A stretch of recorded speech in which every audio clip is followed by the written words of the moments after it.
Welcome, Nikki. How are you, darling? I am doing well, Enzo. How are you? Well, busy since few hours now, and things are going great. I hope from the audience. Right. So I will leave the words to you. I know that with Chris, you've been preparing your masterclass. Maybe before we start in the session, you can introduce yourself. Of course, sure. So I'm Nikki van den Broek. I'm, responsible for all things commercial at Get Into More. Get Into More is the #1 business intelligence tool for meetings, events, and group business. So that's a little background about me. Okay, very short and concrete. So now I'm going to share your screen, and then you Yes, can start your session. I Okay, will. I will start presenting. cool. Here we are. There we go. Go ahead. All right, brilliant. So thank you everyone for sticking around for the final part of this event. I suggest you buckle up because we are diving right in. I picked a topic close to my heart, which is meetings and events. It's my ambition to share some takeaways, to inspire you to give meetings and events a central spot in your commercial strategy. Now, let's get one thing out of the way first. Am I delusional? It would be understandable if this is your first thought, as we are still in a global pandemic where meetings and events are highly discouraged, if not forbidden by law. It has been a very quiet year for meetings and events worldwide. But with vaccination well started and herd immunity on the horizon, it's time to switch gears and move from a passive to an active approach if you haven't already. It's time to act and give meetings and events a central spot in your commercial strategy for recovery. And if you aren't convinced already, I've got 5 reasons why meetings and events will make a strong comeback. Here we go. Perhaps the most obvious impact of COVID on the labor force is a dramatic increase of people working remotely. A study executed by McKinsey about the future of work has 3 important takeaways for us. The first one being that 20 to 25% of the workforce can work remotely without a loss of productivity. Now, that's 3 to 4 times more remote work than before the pandemic.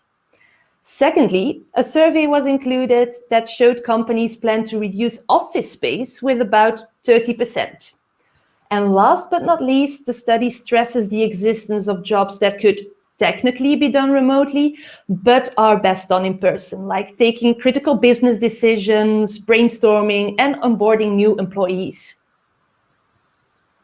These 3 takeaways have a major impact on hotels, and especially meetings and events, because corporations will be looking for space to bring together remote teams, to meet, to build culture, to innovate, and to create. There will be budget to do so, as a cut is expected from office leases. And eventually, this will bring extra meetings demand if you manage to cater the flexible needs of this new segment.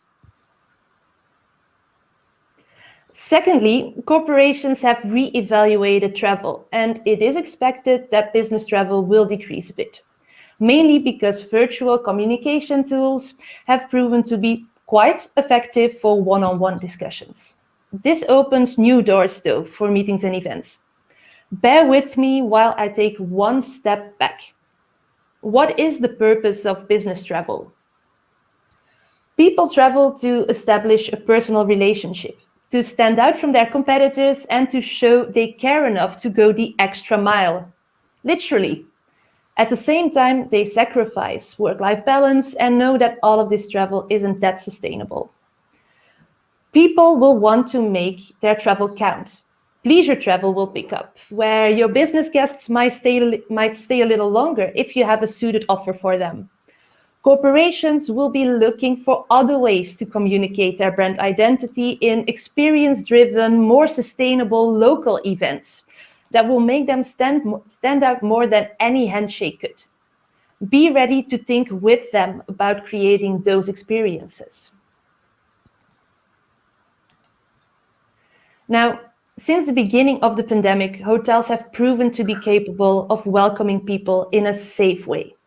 In no time, safety protocols were rolled out. And luckily, I can't think of any hotel that has been the source of a major outbreak. On the other hand, many people have been infected at the workplace. In Belgium, where I live, for instance, 40% of all infections happened at work. Hotels will continue to take the lead to provide safe spaces where employees can meet without employers having to worry about safety measures. Big hotel brands are partnering up with rapid testing suppliers to ensure safety even more.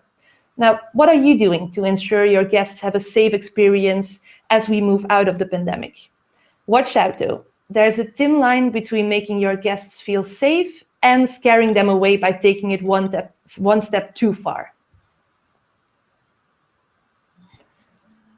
Reason 4 is that I'm not a cat. I don't know if you've seen this viral video of a lawyer having a tough time on Zoom when he appeared in an online court hearing with a cat filter over his face. If you haven't, I would definitely recommend you type "I'm not a cat" in YouTube right after this masterclass. Now, Zoom fatigue is definitely kicking in, and apart from stressful technical issues like the "I'm not a cat" one, being on a video call is much more exhausting than an in-person meeting. You have to pay so much more attention to catch nonverbal cues, and in face-to-face conversations, you play with silence to gather your thoughts or to let a message sink in. But if you do the same on a video call, it's perceived as very awkward. The more people you have on a call, the more difficult it becomes to have a conversation with a well-known, "Oh no, you go first," as an example. Obviously, we are thankful for this technology right now, but I don't know anyone that isn't looking forward to the real deal again. Reason number 5 has absolutely nothing to do with the pandemic, which feels like a breath of fresh air. The trend is related to remote work, but takes it one step further. More and more, we see people that choose to live and work like modern-day nomads. They work freelance or are dedicated to a certain company, but their location of operation is flexible and changes as they please. Now, due to automation, many location-sensitive jobs will disappear, while creative and innovative jobs that apply for this nomadic existence are on the rise. Will your hotel cater the needs of these modern nomads? They live online. You won't find them, they will need to find you. They'll expect to look and book online, no strings attached. Now, we're all hungry for business, and meetings and events is a big piece of the pie. If you look at hotels using our solution to help them implement a strategic approach for meetings and events, this stream accounts for about 25 to 35% of total revenue. Currently, we see that for hotels that are very strong in their local markets, this share has even increased. Now, for all reasons mentioned before, we expect a steep bounce back once restrictions are lifted and it's safe to meet again. I therefore highly recommend you investigate new needs, you dive into new meeting segments, you reevaluate your offerings, you talk to everyone involved and not involved to get fresh ideas to make sure your hotel captures demand when it returns. Because I can guarantee that a simple copy-paste of your offering pre-pandemic will not set you up for success. Now, unlike in sports, you decide when you want to start running. There's no cheating. On the other hand, there will always be things on your plate that appear to be more pressing or more urgent. One thing is certain though, if you never start, then you'll never finish. And this brings me to the final part of this masterclass. It's time to set yourself up for success. I strongly recommend you focus on the following 3 strategies moving forward. The first one is stand out from the crowd. Just like in leisure travel, we see that people are looking for authenticity and uniqueness. What is unique about your offering? I spend more time on hotel websites than I dare to admit, and quite often I read that one of the most delightful aspects of a meeting room is that it has daylight. As if I'm a houseplant. I admit I have been feeling and acting like one for a year now, but maybe daylight isn't what I'm looking for in a meeting room at all. If you have an attention span similar to mine, daylight means windows and windows mean distraction. Imagine having a meeting room or having access to a meeting room with no distraction at all. You walk in, you put your phone in a time lock box. There are no windows, there's no coffee, there are no cookies. Just you, your team, and the job that needs to be done.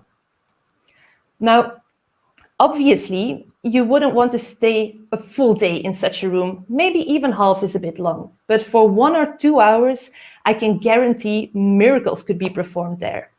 Maybe you'd even want to offer subscriptions that gives a team access to a specific brain box type of room 2 hours a week. Now, key to standing out from the crowd is that you need to be actively looking for ideas, for innovation and ways in which to differentiate. It doesn't mean you have to jump on any hype, but it does mean taking a risk to be ahead of the curve every now and then.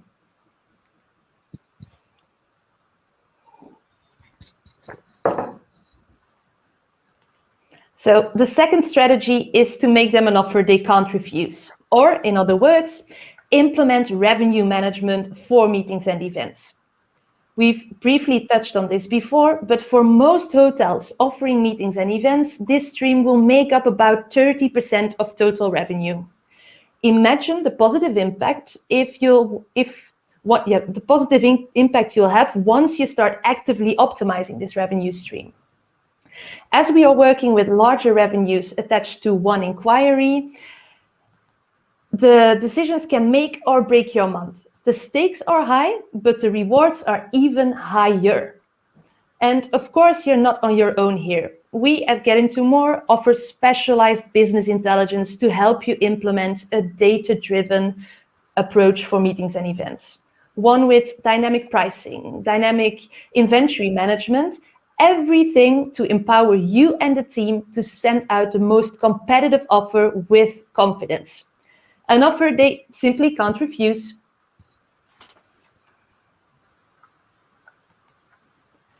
The final strategy I want to focus on today is to remove friction. The people that want to book a meeting or an event at your hotel should feel like Flipper the Dolphin over here. The experience needs to be seamless. It should be difficult not to confirm the meeting, not the other way around. And when I'm talking about friction and meetings and events, I see two main areas of improvement. The first one being everything that's happening pre-arrival or at the booking stage. Classically, booking a meeting is the result of an endless back and forth between a hotel sales rep and a meeting organizer. The meeting organizer is unable to check availability online, to see the full offering with rates online, or to simply book and confirm online. On the other hand, a hotel room can be booked in the blink of an eye. Something seems to be out of balance here. Why not enable organizers to book simple meetings on the hotel website? I'm not talking about larger events where the help of a designated professional is highly appreciated, but the plug-and-play style smaller gatherings that make up a decent amount of total inquiries. What you experienced with OTAs in the early 2000s is now happening for meetings. Evaluate if you want to put your inventory on an online booking platform. As with OTAs, there's benefits and concerns. Does the good outweigh the cost for your property? If so, do you need channel management? And will you implement a flexible pricing strategy just like you do for rooms? The second area of improvement is everything that's happening on the day of the meeting or your on-property experience. If I'm the organizer of a multi-day complex event, I'd want to be welcomed by the hotel team in person and be reassured everything will run smoothly. But on the other hand, if I'm just coming in for 1 or 2 hours at the brain box, I'm not there to waste any time. A mobile key to open the box would be delightful. This type of experience is already available in co-working spaces with whom you will compete for future business. There are numerous apps, tools, and gadgets out there, all designed to give your meeting guests a better experience. would you consider using them for your property?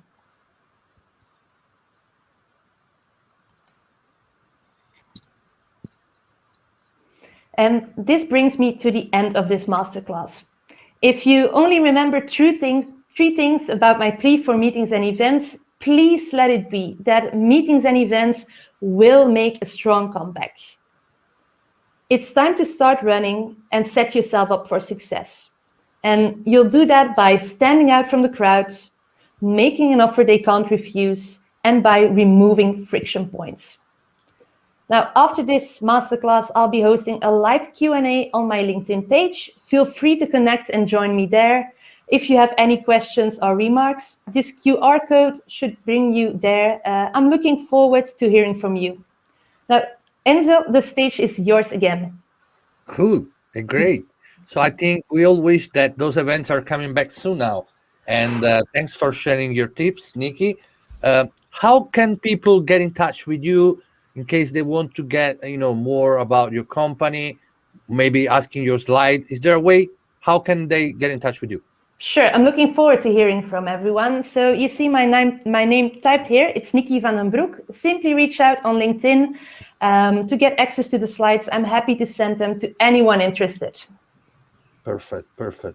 Right. So thank you again, Nikki. Before you leave, I just want to quickly share my screen this time and just to remind everyone, guys, that this is a series of 8 episodes. This was the first episode. The next one will be the 22nd of April. So normally this series goes live every second Thursday, always at the same time, 4 p.m. Central European Time. And the theme and the agenda of the next session will be beyond roof revenue. So mark your agenda, guys, 22nd of April. Make sure you are there online with us and get more content insight from our hospitality leaders. Right. So at this point, I say thank you, Nick, again, and I will see you soon. See you soon. Bye. Thank you. Thank you, Nikki. Bye. Bye.